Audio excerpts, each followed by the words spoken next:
Ta parole est une lampe à mes pieds, une lumière sur mon sentier. Psaume 119, verset 105. La méditation.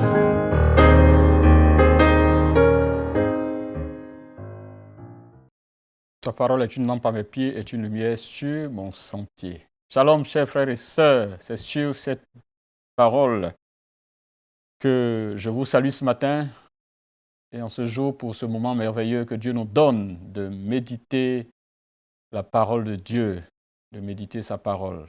Cette parole riche, cette parole bénissante, cette parole qui façonne nos cœurs, nos pensées et nous aide à marcher avec Dieu fidèlement dans un monde qui devient de plus en plus hostile à ceux qui marchent avec Dieu. Mais avec cette parole, nous pourrons toujours avoir le chemin, le vrai chemin pour avancer. Que Dieu nous donne encore davantage de joie et de courage de nous retrouver autour de sa parole. Et je nous encourage à méditer et à continuer à méditer à tout moment. Le lecteur de la Bible, ce manuel qui est mis à notre disposition par la Ligue pour la lecture de la Bible, pour que nous puissions toujours et toujours méditer la parole de Dieu. Que vous soyez là à cette émission ou à une autre occasion où vous n'êtes pas là ou quelque part, prenez le temps de vous asseoir et méditer la parole de Dieu. Amen. Et nous bénissons le Seigneur pour Espérance TV qui nous donne cette merveilleuse occasion de nous retrouver à plusieurs et partout à travers le monde, très loin d'ici. Nous pouvons toujours participer à cette occasion merveilleuse de méditation de la parole du Seigneur. Que Dieu nous bénisse. Nous allons prier et confier ce temps entre les mains du Seigneur. Père céleste, nous te rendons toute la gloire, nous te bénissons, nous t'exaltons pour ce moment de méditation de ta parole. Parle-nous, Père, nous t'écoutons. Au nom de Jésus. Amen. Notre texte de ce jour est tiré du psaume, le psaume 63, que nous allons lire entièrement. Le psaume 63. Donc je fais la lecture. Vous pouvez aussi faire la lecture de votre côté. Nous lisons le psaume 63. Je fais la lecture dans la version Louis II.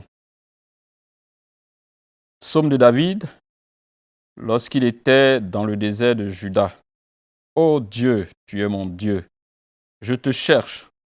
Mon âme a soif de toi, mon corps soupire après toi, dans une terre aride, desséchée, sans eau.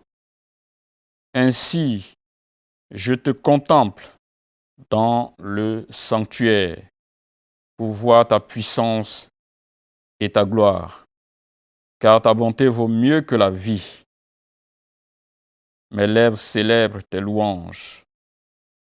Je te bénirai donc toute ma vie. Je lèverai mes mains en ton nom. Mon âme sera rassasiée comme de mains gras et succulents. Et avec des cris de joie sur les lèvres, ma bouche te célébrera. Lorsque je pense à toi sur ma couche, je médite sur toi pendant les veilles de la nuit. Car tu es mon secours et je suis dans l'allégresse à l'ombre de tes ailes. Mon âme est attachée à toi. Ta droite me soutient. Mais ceux qui cherchent à m'ôter la vie iront dans les profondeurs de la terre. Ils seront livrés au glaive, ils seront la proie des chacals, et le roi se réjouira en Dieu. Quiconque jure par lui s'en glorifiera, car la bouche des menteurs sera fermée. Jusque-là, notre lecture. De quoi parle ce texte? Il y a une idée que nous avons au verset 4, que je retiens comme un élément central. Car ta bonté vaut mieux que la vie. Donc la bonté de Dieu vaut mieux que la vie. Ça résume tout esprit tout élément de reconnaissance de David vis-à-vis du Seigneur. David exprime ici son ardent désir de la présence de Dieu. Il désire être dans la présence de Dieu. Son âme soupire. Mais dans le texte, c'est comme si à peine ce soupir a été exprimé qu'il est déjà exaucé. La joie provenant de la communion avec Dieu remplit l'âme de David et lui inspire des paroles qui se gravent elles-mêmes pour toujours dans le cœur de chacun de nous. Il est rempli de cette joie de la communion avec Dieu, de se retrouver dans la présence de Dieu. Quand on a vécu dans un temps éloigné, dans le désert, dans une zone aride, et qu'on se retrouve vraiment dans cette présence de Dieu, la joie remplit le cœur. Et cela se traduit par ces mots forts qui sont dans ce texte. Et cette même joie en Dieu, au sein du danger, a été à la disposition la disposition d'esprit de David, au lendemain de la révolte de son fils Absalom contre lui. Cette joie-là a rempli son cœur de voir que Dieu, qu'il peut retrouver la joie de la présence de Dieu dans les situations sombres de sa vie. Et il a dû certainement composer ses paroles dans cette période pendant qu'il était dans le désert de Juda, comme c'est mentionné dans notre texte ici en introduction. Donc ce texte est une expression de joie, la joie profonde de David qui exprime cette reconnaissance à Dieu, la joie d'être à lui, la joie de sa présence, la joie de sa protection, la joie de son secours, son espérance entière en Dieu. Il exprime. Et David avait cette spécificité à la fois d'exprimer, quand il est dans un moment sombre, de l'exprimer clairement, mais aussi d'exprimer sa joie d'être dans la présence de Dieu, de vivre un temps fort de communion avec Dieu. Je ne sais pas comment nous nous sentons nous-mêmes. Il arrive très souvent de plus exprimer notre déception, nos douleurs, les moments difficiles et de ressasser ça constamment quand nous sommes seuls. Mais la Bible, telle que c'est donné, les informations données ou bien l'expérience de David nous invite à pouvoir aussi exprimer notre joie, la joie de la présence, d'être dans la présence et en communion avec notre Dieu qui nous a sauvés, qui nous aime et qui accomplit des choses extraordinaires, des délivrances extraordinaires pour nous. Ce texte révèle quoi sur Dieu? Le verset 8 dit « Car tu es mon secours et je suis dans l'allégresse à l'ombre de tes ailes. » Dieu est notre secours. Alléluia. Dieu est notre secours. Et quand nous sommes sous ses ailes, nous sommes en paix, comme un poussin qui est sous les ailes de la poule, donc à l'abri de l'épervier qui pourrait le prendre à tout moment. Dieu est notre secours et notre protection. C'est ça qu'il est pour nous. Je ne sais pas si on vit ça, on réalise ça. Si Dieu pouvait faire le point de tous ceux qui en voudraient à notre vie, de tous ceux qui ne nous portent pas dans le cœur de la bonne façon, tous ceux qui veulent, tous les dangers que Dieu nous fait éviter chaque jour, notre cœur serait peut-être encore davantage rempli de joie. Chers frères et sœurs, Dieu est notre secours. Il est celui qui nous protège.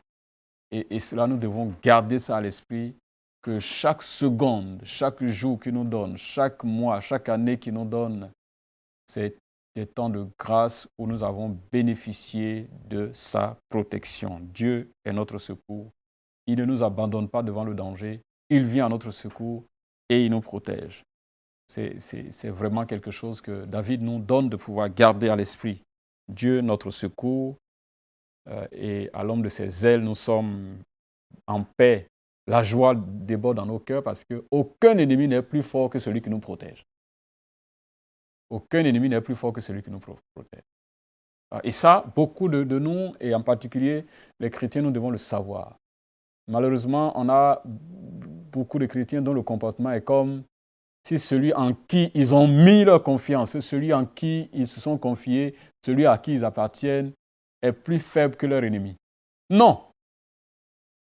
Aucun ennemi n'est plus fort que notre protecteur. Aucun ennemi. Ni dans le ciel, ni sur la terre, ni sous la terre. Aucun ennemi. Donc nous devons être dans l'allégresse à l'ombre des ailes de notre Créateur, de notre Sauveur. C'est ce que David nous donne. Et cette grande vérité que David nous révèle sur notre Créateur et en même temps l'attitude que nous devons, le sentiment que ça doit créer en nous en même temps. Est-ce qu'il y a un exemple à suivre, à ne pas suivre dans ce test? Il y a un exemple qui est donné au verset 7. Le verset 7 dit ceci.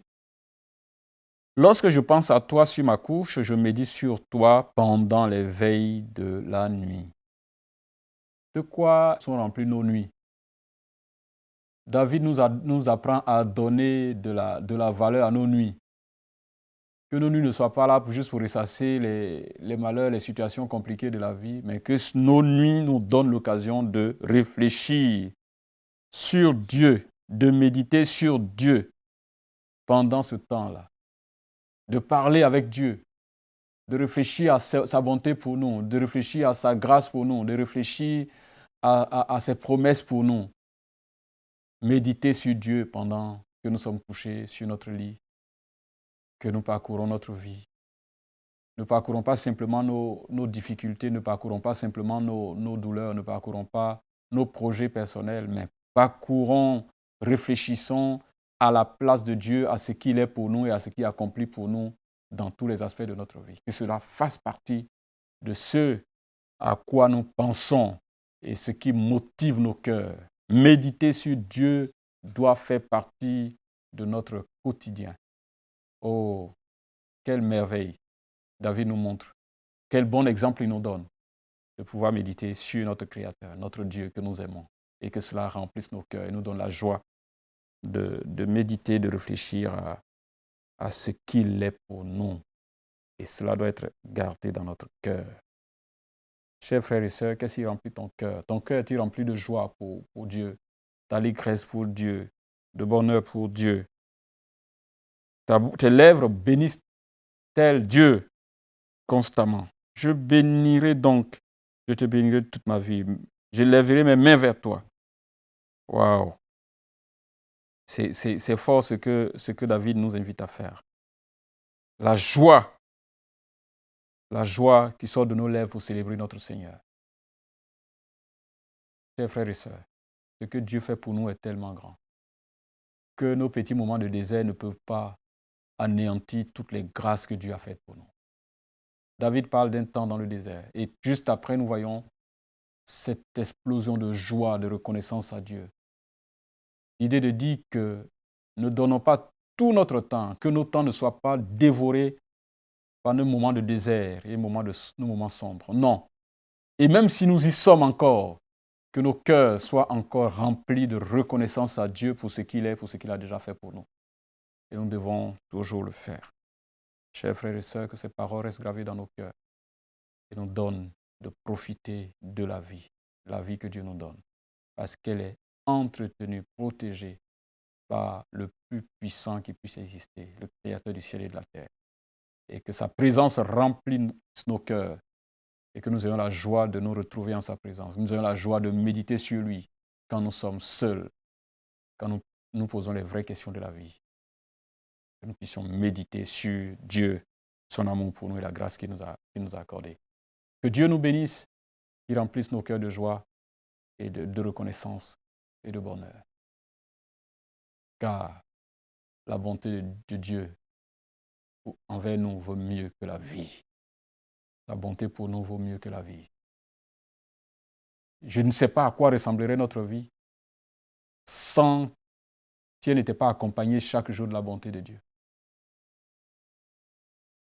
si notre vie, sur chacun de nos pas, n'était pas accompagnée, précédée, entourée par la grâce et la bonté de Dieu. Quelle vie aurions-nous? Rendons grâce au Seigneur pour sa bonté. La bonté de Dieu pour nous vaut mieux que la vie. Amen. Nous allons prier, chers frères et sœurs. Père, nous voulons te rendre grâce pour ta parole que tu nous as donnée. Qu'elle reste gravée dans nos cœurs, que tu nous donnes la joie de vivre la communion avec toi, la joie d'être en ta présence, malgré nos déserts, malgré des temps compliqués. Que ces choses ne notent pas la joie, la reconnaissance que nous devons avoir envers toi. Mais aussi les grandes vérités que tu as pour nous.